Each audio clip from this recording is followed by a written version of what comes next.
하나님의 말씀 시편 31편 15절부터 24절입니다. 내 앞날은 주님의 손에 달렸으니 내 원수에게서 내 원수와 나를 박해하는 자들의 손에서 나를 건져 주십시오.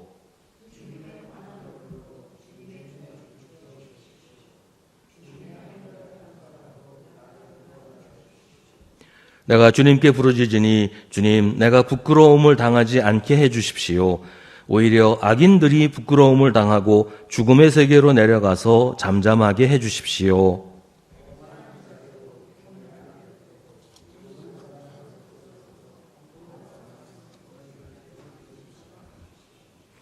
주님을 경외하는 사람에게 주시려고 주님께서 마련해 두신 복이 어찌 그리도 큰지요.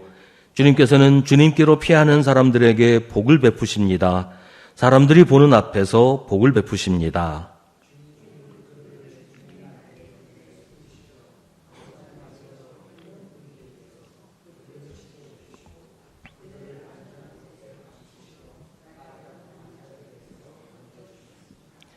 주님, 내가 주님을 찬양합니다. 내가 포위당했을 때 주님께서 나에게 놀라운 은총을 베푸셨기에 내가 주님을 찬양합니다.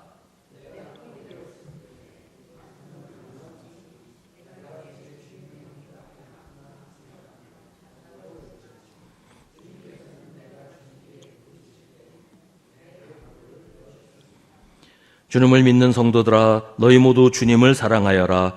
주님께서 신실한 사람은 지켜주시나 거만한 사람은 가차없이 벌하신다.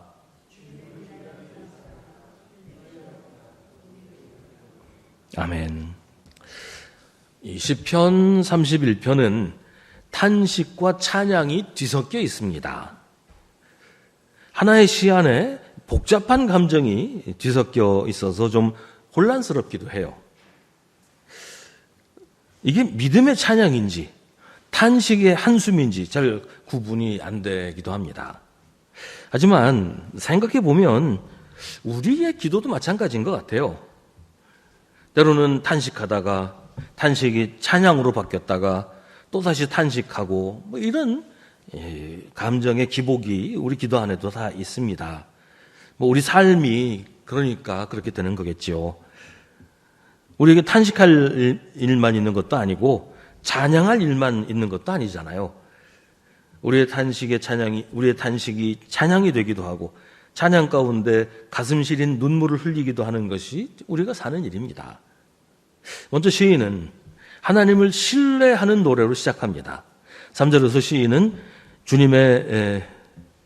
주님이 자기의 바위요 요새시라고 하고 4절에서는 주님이 나의 피난처라고 합니다. 이런 고백은 종교적인 진술이 아니고 자기의 경험에서 비롯된 신앙 고백입니다. 그동안 나를 지켜주신 하나님, 모든 상황에서 나의 반석과 요새가 되어주시고 피난처이셨던 주님이 지금도 그리고 앞으로도 나를 지키실 거라고 믿는 것입니다. 우리가 믿음에서 실패하기 쉬운 것이 과거와 현재와 미래를 단절된 것으로 생각할 때 그래요.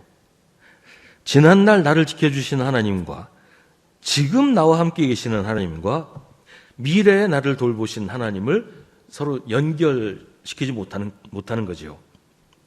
뭐 각기 다른 분이다 이렇게까지 생각하지는 않더라도 각각 따로따로다 그렇게 생각할 때가 있어요. 지난날에 나를 구원하신 하나님은 따로 있고 그 하나님이 지금은 나를 안 도와주실 것 같고 뭐 지금 내가 하나님의 도우심으로 어려움에서 빠져나왔더라도 앞으로 또 이런 일이 생길 때 하나님이 또 지켜주실까 하는 의심이 있고 이게 과거와 현재와 미래의 하나님을 각기 따로 생각을 한다는 거죠. 그래서 하나님에 대한 전적인 신뢰를 잘 못 가지는 경우가 많아요. 그러니까 우리가 쉽게 변하니까 우리가 뭐 계속 변하고 달라지고 변덕스러우니까 하나님도 그러실 거라고 생각을 하는 경향이 있는 거죠. 내가 나를 믿지 못하듯이 하나님을 신뢰할 수가 없는 거예요. 하나님을 신뢰하지 않으니까 하나님께 나를 맡기지 못합니다. 하나님을 신뢰하지 못하니까 내가 해결하려고 하고 여기저기 도움을 청하려고 하고 그렇게 됩니다. 하지만 지금까지 나를 도우신 하나님을 믿는다면 지금도 하나님이 나를 도우실 것을 알게 되고 그래서 하나님을 신뢰하고 하나님께 나를 맡길 수가 있는 겁니다. 시인은 5절에서 주님의 손에 나의 생명을 맡깁니다 라고 노래합니다. 이 구절은 예수님이 십자가에서 기도하신 바로 그 말씀이에요. 예수께서 큰 소리로 부르짖어 말씀하셨다. 아버지, 내 영혼을 아버지 손에 맡깁니다. 비록 지금은 십자가 위에서 죽어가고 있지만 그러나 여전히 하나님을 신뢰하고 하나님께 자신을 맡기는 이런 믿음을 우리가 예수님에게서 보는 겁니다. 나를 사랑하시고 내가 너를 사랑한다고 하신 하나님이 지금도 이 순간에도 여전히 너는 내 아들이다. 나는 너를 사랑한다고 말씀하신다는 것을 예수님은 아신 것이죠. 제가 어렸을 때 저희 아버지가 저를 이 서랍장, 그때는 그 단스라고 불렀는데 제 키보다 훨씬 높은 단스 위에 올려놓고 뛰어내리라고 그러셨던 기억이 나요. 무서워하지 말고 뛰어내려. 아버지가 받아줄 테니까 뛰어내려. 그렇게 말씀하셨어요. 처음에는 망설였죠. 뛰어내려다가 그냥 바닥에 떨어지면 얼마나 아플까. 그 어린 생각에 아버지가 안 받아주시면 어떡하나. 이제 이런 생각 때문에 처음에는 망설이고 주저하고 있었는데 그러다가 아버지가 빨리 뛰라고 해서 뛰었던 기억이 납니다. 그 뛰어내리니까 아버지가 덥석 받아주셨죠. 처음에는 망설이고 주저했지만 한번 그렇게 아버지가 받아주신 경험을 하고 나니까 그 다음에는 또 아버지가 올려놓고 뛰어내려 그러면 바로 뛰어내리고 그랬던 기억이 납니다. 지난번에 아버지가 받아주셨으니까 이번에도 받아주시겠지. 이런 마음이었겠지요. 어린 마음에 그렇게까지 복잡하게 생각하지는 않았겠지만 그런 마음에 안심하고 뛰어내렸던 것으로 기억이 납니다. 경험을 통해서 지난번에 했던 그 일을 통해서 아버지를 믿게 된 거죠. 지금 생각해보면 아버지가 받아주실 수밖에 없지 않았겠어요? 아버지가 안 받아주시면 뛰어내리다가 큰일 나지 않겠어요? 그 어린아이가 뛰어내리다가 머리가 떨어지면 뇌진탕 걸릴 거고 팔이나 다리가 부러지면 그 얼마나 낭패입니까? 근데 그때 그런 것까지 생각하지는 않았지만 아버지가 받아주신다라는 믿음으로 뛰어내렸던 기억이 지금도 납니다. 지금 시인의 믿음이 그런 거예요. 주님의 손에 나의 생명을 맡깁니다. 주님이 지난번에도 나의 생명을 지켜주셨다. 그러니 지금도 나의 생명을 지켜주실 것이다. 라고 믿는 것이죠. 그뿐만이 아니라 그보다 더 중요한 것은 주님이 나의 하나님이시니까 내가 하나님께 나의 생명을 맡기면 하나님이 틀림없이 나의 생명을 책임져 주실 거라고 믿는 겁니다. 하나님을 신뢰하는 거지요. 경험을 통해서 알게 되었고 주님이 나의 하나님이심을 아니까 이렇게 할 수가 있는 겁니다. 하나님을 믿는다는 건 하나님께 나의 삶을 맡기는 거예요. 어렸을 때 학교 다닐 때 학교에서 은행이 하는 일에 대해서 배웠던 생각이 납니다. 은행에 나의 돈을 맡기면 그 은행이 그 돈을 이리저리 굴려서 이윤을 남기죠. 그리고 그 이윤을 가지고 나한테 이자를 주는 거예요. 은행에 내 돈을 맡긴다고 해서 내 돈이 은행의 돈이 되는 건 아니에요. 은행에 맡겨도 내 돈은 내 돈이에요. 근데 은행이 그 돈을 가지고 사용을 해서 나한테 이자를 준단 말이죠. 내가 가지고 있으면 그냥 그대로 있을 뿐인데 은행에 맡기면 내가 가지고 있는 것보다 훨씬 나한테 유익하게 되는 거죠.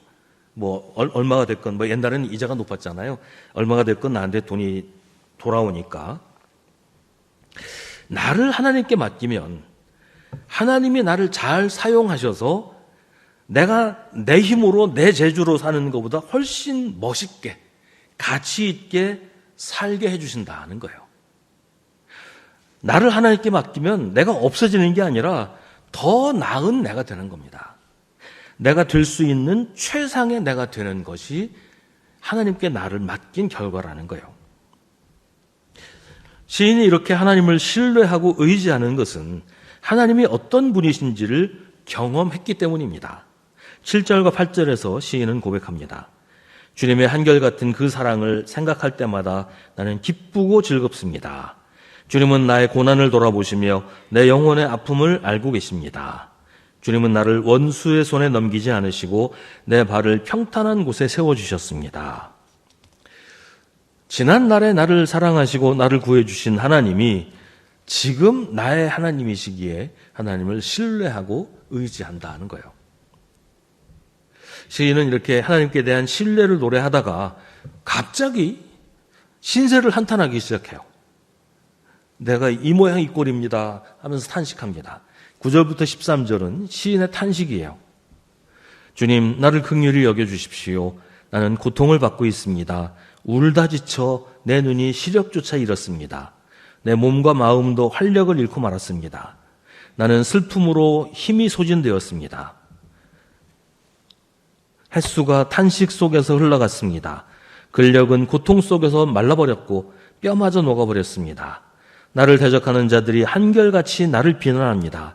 이웃 사람들도 나를 혐오하고 친구들마저도 나를 끔찍한 것 보듯합니다. 거리에서 만나는 이마다 나를 피하여 지나갑니다. 내가 죽은 사람이라도 된 것처럼 나는 사람들의 기억 속에서 잊혀졌으며 깨진 그릇과 같이 되었습니다. 많은 사람이 나를 비난하는 소리가 들려옵니다. 사방에서 협박하는 소리도 들립니다. 나를 대적하는 사람들이 함께 모여 내 생명을 빼앗으려고 음모를 꾸밉니다. 그러니까 오늘 이 시는 하나님을 신뢰하면서 찬양하는 부분과 탄식하면서 호소하는 부분이 뒤섞여 있으면서 왔다 갔다 해요. 시인의 마음이 그런 것이겠지요. 하나님을 신뢰하면서도 하나님께 자기 생명을 맡겼으면서도 지금 상황을 생각하면 또 암울하고 깝깝합니다. 그래서 탄식하고 눈물을 흘리면서 하나님께 하소연을 합니다. 오늘 시를 가만히 보면 어떻게 보면 믿음의 고백인 것 같고 어떻게 보면 하나님을 믿지 못해서 애타하는 것 같아 보이기도 한단 말이죠. 이런 믿음은 어떨까요? 꾸준하지 못하고 일관성도 없고 이랬다 저랬다 하는 이런 믿음. 하나님을 찬양했다가 다시 탄식했다가 울면서 하나님께 호소하다가 이게 하나님을 믿지 못하니까 이렇게 되는 것 아닐까요? 그런데 성경에 이런 시가 있는 걸 보면서 우리는 큰 위로를 받습니다. 이런 시도 성경이 있다는 건 이런 믿음도 하나님이 받으신다는 거잖아요. 흔들리지 않는 굳건한 믿음으로 언제나 어떤 상황에서도 하나님을 변함없이 신뢰하면서 언제나 하나님을 찬양만 하는 이런 믿음만이 좋은 믿음은 아니라는 얘기죠. 우리가 그런 믿음의 사람을 보면 참 부럽기도 해요. 나도 저렇게 좀 흔들리지 않는 믿음을 가졌으면 얼마나 좋을까. 나는 왜 이렇게 맨날 흔들리고 주저앉고 나는 왜 내 믿음이 이럴까. 실망도 하면서 나도 그런 믿음 가지게 해달라고 기도할 때도 있어요. 하지만 우리처럼 하염없이 흔들리고 때로는 의심하고 때로는 원망도 하지만 그래도 하나님을 떠나지 못하고 하나님 아니면 답이 없다는 것을 아니까 끝내 다시 하나님께 손을 내밀어서 도움을 청하는 것이 믿음이에요. 그게 믿음입니다. 그 믿음을 하나님께서 귀하게 여기신다는 거예요. 그래서 우리를 돕기 위해서 이미 손 내밀고 계시는 겁니다. 우리가 우리를 향해 내미신 주님의 손을 잡는 것이 하나님이 기뻐하시는 믿음이에요. 오늘 시인이 그렇습니다. 1절을 다시 봅니다. 주님, 내가 주님께 피하오니 내가 결코 부끄러움을 당하지 않게 하여 주십시오. 주님의 구원의 능력으로 나를 건져 주십시오. 늘 말씀드리지만 우리에게 크고 강한 믿음이 필요한 게 아니에요. 우리의 작은 믿음으로 크고 강하신 하나님을 의지하면 되는 거예요. 우리의 능력이 아니라 하나님의 능력으로 우리가 사는 겁니다. 소위 믿음이 강하다는 사람, 믿음이 크다는 사람, 이런 사람들이 오히려 하나님을 잘 의지하지 않아요. 하나님 말고 자기 믿음을 의지하는 사람들을 참 많이 봅니다. 오히려 이렇게 작고 연약한 믿음이 하나님을 더 굳세게 붙잡고 매달리고 늘어진단 말이죠. 우리의 능력이 크고 강한 게 중요하지 않아요. 우리의 믿음이 얼마나 굳세냐 이게 중요한 게 아닙니다. 우리의 작고 연약한 믿음으로 크신 하나님을, 강하신 하나님을 의지하면 되는 겁니다. 잠시 흔들렸던 시인은 또다시 주님을 의지합니다. 14절에서 시인은 누가 뭐라고 해도 나는 주님만 의지하며 주님이 나의 하나님이라고 말할 것입니다 라고 고백합니다. 누가 뭐라고 해도 우리는 다른 사람의 말에 너무 쉽게 흔들려요. 내가 진리라고 믿던 것도 사람들이 아니야 그거 아니야 라고 하면 아닌가? 내가 잘못 알고 있었나? 이렇게 되기가 쉽죠. 내가 옳다고 믿었는데 이 사람 저 사람 한마디씩 거들면서 아니야 그거 안 맞아 그거 틀렸어 그러면 내가 틀렸나? 흔들려요. 제가 학교 다닐 때 뭐 그런 경험이 있어서 학교에서 이제 수업 끝나고 밖으로 나오는데 친구하고 둘이서 나오는데 그 친구들이 이렇게 학교 쪽으로 올라가면서 저랑 같이 내려가고 있던 친구한테 계속해서 야 너 안색이 안 좋다 어디 아프냐 계속 그러는 거예요. 근데 그 친구는 아무데도 이상한 부분이 없었거든요. 아프지도 않고 건강하고 활기차고 그랬는데 뭐 왜 그랬는지 지나가는 친구들이 야 너 안색이 왜 그래 너 아파 그러니까 갑자기 아파지기 시작한 거예요. 내가 아픈가? 병원 가야겠네. 그리고 병원에 갔던 적이 있었어요. 그러니까 우리가 참 남의 말에 쉽게 휘둘리고 흔들린단 말이죠. 근데 참 이상한 게 뭐냐면 잘못된 믿음을 가진 사람은 다른 사람이 아무리 뭐라고 그래도 꿈쩍도 하지 않아요. 끝까지 자기만 옳다고 남들 다 틀렸다고. 주로 잘못된 믿음 가진 사람들이 주로 그래요. 근데 바른 믿음을 가진 사람들은 좀 쉽게 흔들리는 경향이 있어요. 방향은 바른데 확신이 없어서 그런 모양이에요. 오늘 시인은 누가 뭐라고 해도 주님만 의지하겠다고 합니다. 다른 사람들의 말이 중요한 게 아니라 주님을 의지하는 게 중요하다는 것을 아는 거지요. 다른 건 다 변해도 주님은 변하지 않으시니까요. 그러니 오직 주님만이 나의 하나님이라고 말하겠다고 하는 것입니다. 14절에서 18절은 주님께 탄원하는 기도입니다. 주님이 나를 도우셔서 원수를 물리쳐 주시기를 기도합니다. 악한 자들이 부끄러움을 당하게 하시고 그들이 죽어서 잠잠하게 해달라 이렇게 기도를 해요. 그렇게 해서라도 거짓말쟁이들의 입을 막아달라고 하나님께 기도합니다.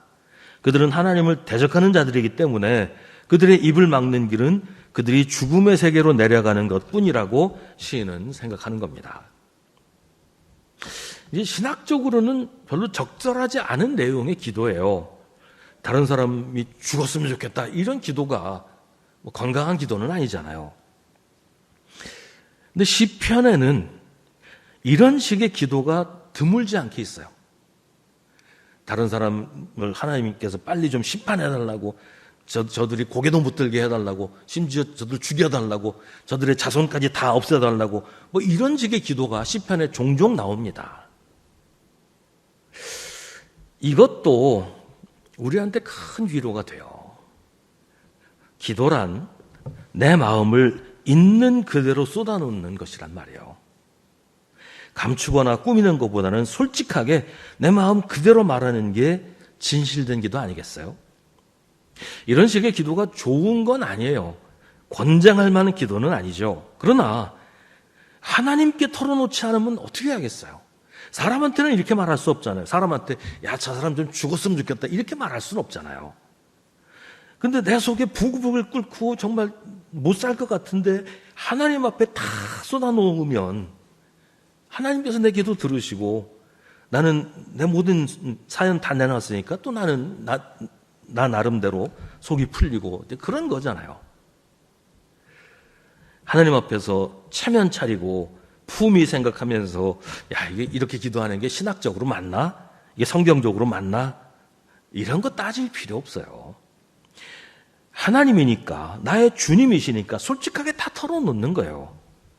사람에게는 이렇게 말하면 안 되지만 또 나의 개인적인 원한을 가지고 이렇게 기도하면 안 되지만 정말 답답한 세상 돌아가는 모습을 보면서 불의한 자들이 더 큰 소리치는 이런 모습을 보면서 하나님께 이렇게 속 시원하게 털어놓는 것, 안타깝고 속상하고 이런 마음을 하나님께 그냥 다 쏟아내는 것, 이런 게 기도이고 그런 기도를 하나님께서 들으신다는 거예요.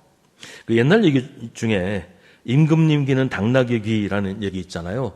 이 사람이 임금님 이발을 해주고 임금님 귀가 당나귀 귀인 것을 알게 되면서 이제 임금님을 이발한 사람들을 다 죽였거든요. 근데 이 사람은 내가 절대로 말하지 않을 테니까 좀 살려달라고 그래서 그냥 내보내서 만약에 이런 소문이 돌면 당장 너 찾아내서 죽일 거라고 그렇게 하고 내보냈어요. 이 사람이 어디 가서 얘기는 못하는 거죠. 임금님 귀가 당나귀 귀라는 걸 말하고 싶어서 죽겠는데 입이 근질근질한데 말을 못하니까 대나무 숲에 가서 큰 소리를 외쳤다. 그런 얘기잖아요. 그래서 요새 무슨 뭐 직장이나 혹은 학교나 이런 그 홈페이지에 대나무 숲이라는 그런 사이트들이 있다고 하는데 마치 그런 것처럼 다른 데 가서는 말 못해도 하나님 앞에서는 다 털어놓는 것. 이게 기도라는 거예요. 하나님은 대나무 숲보다 훨씬 우리의 기도를 잘 들어주시고 대나무 숲보다 훨씬 크신 분이니까 하나님 앞에서는 솔직하게 다 얘기해도 아무 상관없다는 겁니다. 19절부터는 하나님에 대한 찬양으로 시를 마무리합니다. 시인은 하나님이 자기에게 베푸신 은혜를 찬양합니다. 하나님이 자기를 구해 주셨기 때문에 찬양합니다. 그런데 시인은 하나님이 그를 위해 하신 일들만을 찬양하지 않아요. 시인은 주님이 앞으로 하실 일들을 기대합니다. 그래서 시인은 노래합니다. 주님을 기다리는 사람들아 힘을 내어라, 용기를 내어라. 하나님의 은혜는 과거의 일만이 아닙니다. 하나님은 지금도 나를 지키시고 나에게 은혜를 베푸십니다. 그뿐만 아니라 하나님의 은혜는 미래에 우리에게 주실 선물입니다.